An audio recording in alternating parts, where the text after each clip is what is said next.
So if there's anything I've learned in my life, it's that fundamentals are everything. Any category of your life, whether it's your health, your finances, your relationships, you name it, the fundamentals are what we have to establish first. In all my years of interviewing thousands of people with health struggles and emotional struggles or spiritual struggles, I found that usually there was a lot of fundamentals that were not in place that were the reason why they were having the issue that they were having. For example, people would come to me with health issues. I would interview them and ask them all kinds of questions about their lifestyle. Are you doing this? How are you sleeping at night? How are you exercising? What are you putting in your body? Tell me about what your day looks like. And there was all these fundamentals that were not in place that prevented them from experiencing the best level of health that they could. So my life became about teaching people, look, if you can make sure that you're doing X, Y, and Z, these solutions, these fads, these things that come and go every few years are less attractive to you because you know that all those fundamentals are being met. And the same thing goes with our mental, emotional, spiritual life. Who we are as a person relies on these fundamentals that God has given us, that if we're not participating in them on a regular basis, it is hard for us to fundamentally enjoy our day and fundamentally enjoy people. So as I walk you through this journey of health and wellness and becoming the person that God made you to be, what you will always hear me talking about is what are the fundamentals that right now we need to be focused on, so that when we get further down the road and some of those more esoteric solutions are available to us, we're already the person that we need to be, and those more esoteric solutions become easier for us to participate in, and we become somebody different. That is the essence of life, is focusing on building on fundamentals. So today we're going to talk about the physical component of our life and the physical component of health and wellness. And what I discovered through working with people over the years is I would interview very, very specific parts of their life to figure out where they were. And I could usually identify why they weren't experiencing a part of their health at the highest level. There was usually something missing. And generally speaking, like, intake is the number one thing. And intake is what I put in my body. It's what I eat and drink all day long, and the quality of it or the lack of quality of it. And what I want to help you focus on is focus on really improving your hydration and really improving the nutrition that your body needs.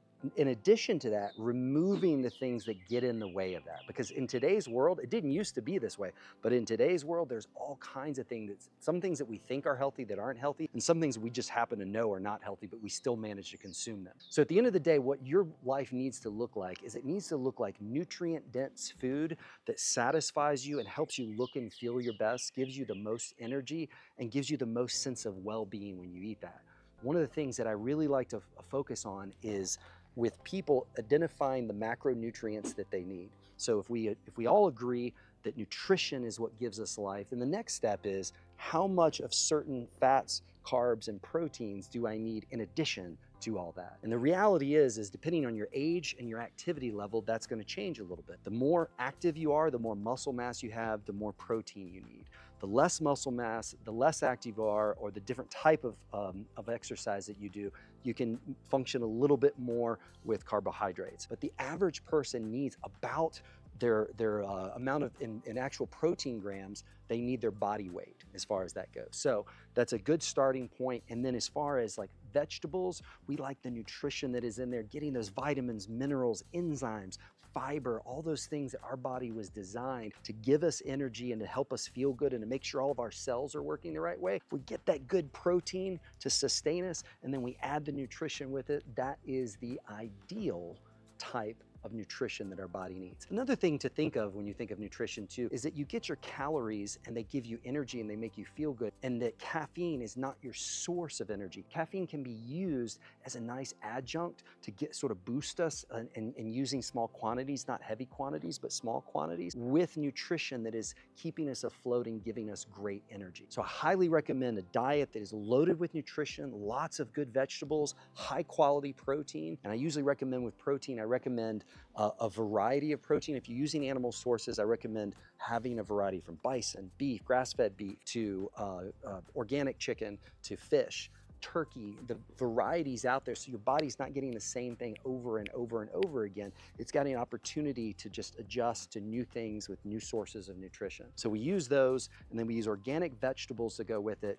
That is fundamentally your ideal starting point for what you put in your body. Now, the second thing is going to be exercise. How we move determines what we need. Our requirement is predicated on the demands that we place on our body. So if I sit around all day at my computer, my body doesn't have any demands.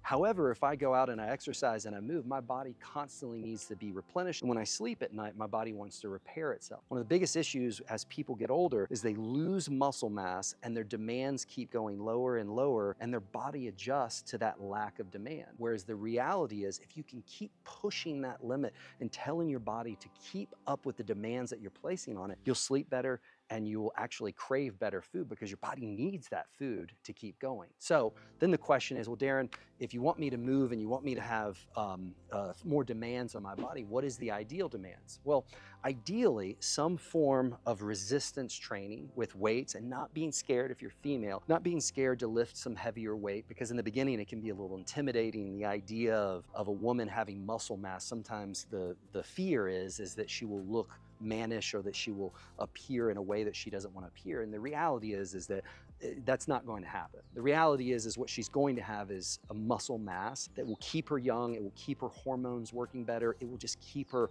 looking and feeling the way that she wants to feel. And with men, the same thing is true, that the more weights that we move and the more muscle groups that we incorporate, there's all kinds of ways to do it. I'm not here to endorse just one form of resistance training, but resistance training is without question the most important part of your physical transformation and your physical maintenance. You can do cardiovascular exercise, but it has to be in proportion to an emphasis on resistance training. The third thing that is super, super important, if you want to, we're focusing on fundamentals here, is how well you sleep at night. So if we're putting good food in our body, we're hydrated, we're challenging our body to keep up with the demands, we're keeping muscle mass on our body, then the next thing is how we sleep and recover. So if I'm interviewing somebody that has fatigue, weight gain, they're just not feeling good, and they're not sleeping well at night, until I can get them sleeping better, I'm just not going to get the results that I want with them.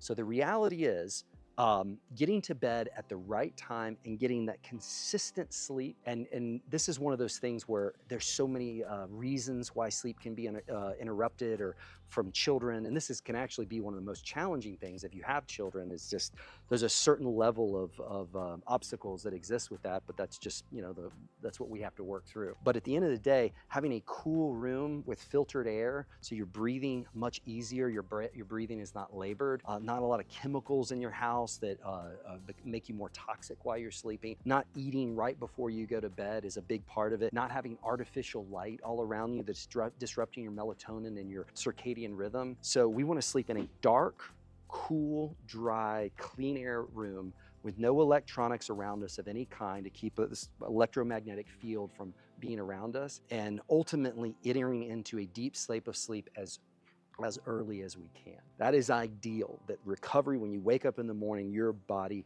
is rested. You will lose weight, you will have more energy, you will feel mentally, emotionally better as a result of high quality sleep. So that is, those three things from a fundamental standpoint are the most important. Just to review: great intake loaded with nutrition. Number two, exercise, being fit, creating demands through your body that are to maintain and build muscle mass.